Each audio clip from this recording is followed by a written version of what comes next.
নমস্কার, আমি জুই দে, ডক্টর প্রসেনজিৎ সরকারের পেশেন্ট। 21 বছর আগে আমার ছেলে ওনার হাতেই হয়, সিজার হয়েছিল। আর 11 বছর আগে আমার ডিসি করা হয়, ইউট্রাসের এনলার্জমেন্টের জন্য, একটু প্রবলেমের জন্য ডিসি করা হয়। কিন্তু আমার আগে ভীষণভাবে পিরিয়ডস ইরেগুলার ছিল, মানে সেটা বিফোর ম্যারেজ, অল্প বয়স থেকেই কোনো ডেটস ছিল না ঠিক মতো।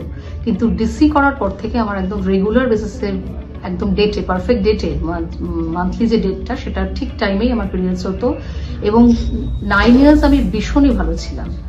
আমি এর জন্য যে কোনো এনি গাইনোকোলজিক্যাল প্রবলেম আমি সবসময় ডক্টর সরকারকেই মানে মনে করি আমার একদম, মানে উনি এই ক্ষেত্রে অন্তত উনি আমার ভগবান। আমি একদম যে কোনো অপারেশনের ক্ষেত্রেও, এখন রিসেন্ট আমার একটি প্রবলেম হয়েছে, আমি এই 21 বছর তথা ওই 11 বছর পর আবার ওনার কাছেই আমি এসেছি। এবং আগামী দিনেও কোনো সমস্যা পড়লে আমি ওনার কাছে আসতে আগ্রহী, কারণ অ্যাজ এ ডক্টর তো উনি ভীষণই সফল। আর আরো সর্বোপরি ওনার ব্যবহার, এটা না বলে পারছি না, প্রচন্ড ভরসার জায়গা। Thank you.